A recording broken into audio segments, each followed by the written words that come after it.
తుఫాన్ ప్రభావాన్ని వాతావరణ కేంద్రం అధికారుల ద్వారా ఎప్పటికప్పుడు తెలుసుకుంటూ ప్రజలకు ప్రాణ నష్టం జరగకుండా అధికారులను ప్రజాప్రతినిధులను కూటమి శ్రేణులను సీఎం చంద్రబాబు నాయుడు అప్రమత్తం చేశారని రాష్ట్ర అంచనాల committee chairman MLA Vegulla Jogeswararao అన్నారు.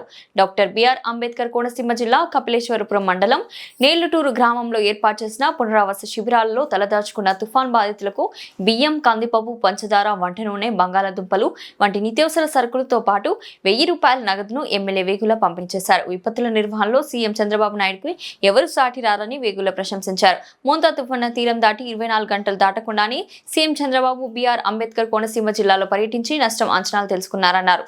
తుఫాన్ ప్రభావంతో నష్టపోయిన అన్నదాతలకు సీఎం చంద్రబాబు నాయుడు అండగా ఉంటారని భరోసా ఇచ్చారు. వ్యవసాయ రెవెన్యూ అధికారులు క్షేత్రస్థాయిలో పర్యటించి పంట నష్ట వివరాలు సేకరణ జరుగుతుందని తెలిపారు. అధికారులు నివేదిక అందిన వెంటనే పంట సాగు నష్టపరిహారం పారదర్శకంగా రైతులకు అందిస్తారని ఎమ్మెల్యే వేగులు తెలిపారు. ఈ కార్యక్రమంలో తహసీల్దార్ శ్రీనివాస్, ఎంఎస్ఓ పద్మ, టీడీపీ శ్రేణులు సోమేష్, బొప్ప శ్రీనివాస్, వల్లూరి శ్రీనివాస్ చౌదరి, కడలి రాజు, విఆర్ఓ రాము తదితరులు పాల్గొన్నారు.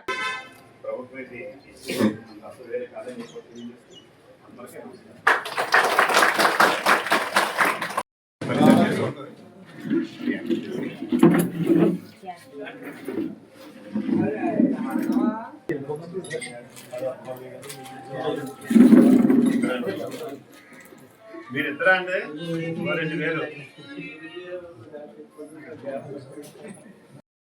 గౌరవ ముఖ్యమంత్రి నారా చంద్రబాబు గారు అయితే మధ్యాహ్నం నుంచి మొదలుపెట్టి రాత్రి 1 గంట వరకు కూడా కమాండ్ కంట్రోల్ రూమ్లో వారితే మరి శ్రీ నారా లోకేష్ గారు ఐటీ శాఖ మంత్రి వారు తెల్లవారు కూడా ఇంటికి వెళ్ళకుండా అదే ఆఫీస్లో ఉండి పర్యవేక్షణ చేశారు. మరి అక్కడ ఏ రకంగా అయితే అధికారులు మన గౌరవ ముఖ్యమంత్రి గారు మరి మన నారా లోకేష్ గారు మరి ఏ రకంగా అయితే ఉన్నారో అదే విధంగా మరి తెల్లవారుజాము వరకు కూడా అది 5 గంటలకి మీకు ఇవ్వడం లేదని చెప్పే వరకు కూడా అధికారులందరూ ఇటు తహసీల్దార్లు కానీ మీ గ్రామాల పరిధిలో అయితే పంచాయతీ సెక్రటరీలు, విఆర్ఓలు మొత్తం అందరూ ఒకరి పేరు కాదు, జిల్లా కలెక్టర్ గారి దగ్గర నుంచి మామూలుగా క్లాస్ 4 అటెండర్ ఉద్యోగం వరకు కూడా ప్రభుత్వం అంతా కూడా చాలా బాగా మరి ఒక బాధ్యతాయుతంగా పనిచేశారు. అటువంటి ఉద్యోగుల్ని, అధికారులని అందరూ కూడా మనసారా అభినందిస్తూ మరి అన్నింటిలోకి ఎక్కువ నష్టపోయింది ఎవరంటే పూర్తిగా ఎక్కువగా పూర్తిగా నష్టపోయిందంటే రైతాంగం. మరి మొత్తం చేలన్నీ పడిపోయి దాని మీద నిన్న నుంచి మొత్తం సర్వే చేస్తూ ఉన్నారు.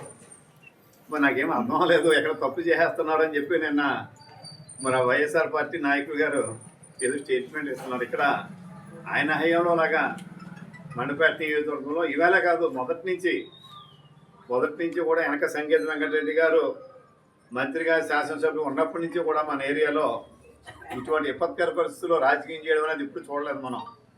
అదేవిధంగా మరి మనం ఏం చెప్పామంటే మన అగ్రికల్చర్ ఆఫీసర్లకి అందరికీ ఎక్కడైతే చేలు పడిపోనాయో వారందరికీ 100% కొంత పడి కొంత అటు ఇటుగా ఉన్న వాళ్ళు కూడా కనీసం సగమైన పార్టీకి కులానికి సంబంధం లేకుండా జాగ్రత్త ఎన్యూమరేషన్ చేయమని చెప్పి కూడా వాళ్ళకి ఆదేశించడం జరిగింది.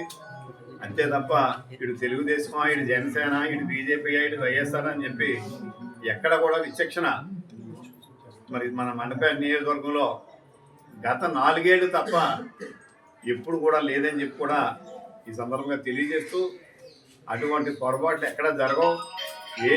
ఎక్కడ ఏం జరుగుతున్నట్టుగా మీకు అనుమానం వచ్చినా ఇమ్మీడియట్గా నాకు ఫోన్ చేయొచ్చు, లేదా సంబంధిత తహసీల్దార్ గారికి చేయొచ్చు, ఎండిఓ గారికి చేయొచ్చు. అంతే తప్ప లేదా ఎక్కడ జరుగుతుంటే మాత్రం పేరుతో సహా వైఎస్ఆర్ పార్టీ వాళ్ళు ఇమ్మనండి, మేము దానికి అంగీకరిస్తాం పొరపాటు జరిగితే. మరి ఈ సందర్భం వారికి మనవి చేస్తూ నిజానికి ఇప్పుడు పోరాటాలు ఏం కాదు, ఒకరికొకళ్ళు కలిసిమెలిసి అందరూ ముందుకి సాగాలి, ఆ రకంగానే సాగుతుందని చెప్పి తెలియజేస్తూ మన కపిలేశ్వరం మండలం అయితే ఈ యొక్క ప్రభుత్వం ఏర్పాటు చేసినటువంటి సెంటర్లకి 386 మంది వచ్చారు. 386 కుటుంబాలు, 130 అనేది సింగిల్ మెంబర్లు, 131 మంది అయితే ఇద్దరు. ఈ ఒకళ్ళు వచ్చిన వాళ్ళకేమో ₹1000, ఇద్దరికి వచ్చిన వాళ్ళకేమో ₹2000. అలాగే ఏదైతే ముగ్గురు గానికి ఎక్కువ ఉంటే కుటుంబంలో వాళ్ళకి 3,000 రూపాయలు చొప్పున ఈ రకం మొత్తం 386 కుటుంబాలుగా దీన్ని లెక్క తీసుకుని ఇవాళ అమౌంట్ కూడా ఇవాళ నుంచి పంపిణీ చేయమన్నారు. ఇది కాకుండా మత్స్యకారులు కూడా చెప్పారు, కానీ ఇంకా ఆదేశాలు మధ్యాహ్నానికి వస్తాయి కాబట్టి దాన్ని బట్టి వాళ్ళు ఏమన్నా ఉంటే మన ఊళ్ళో ఇక్కడ మత్స్యకారులు నా ఉద్దేశం ఎవరు లేరు, ఇక్కడ లేరు, మంచి లేరు అని అందుకని గమనించాలన్నా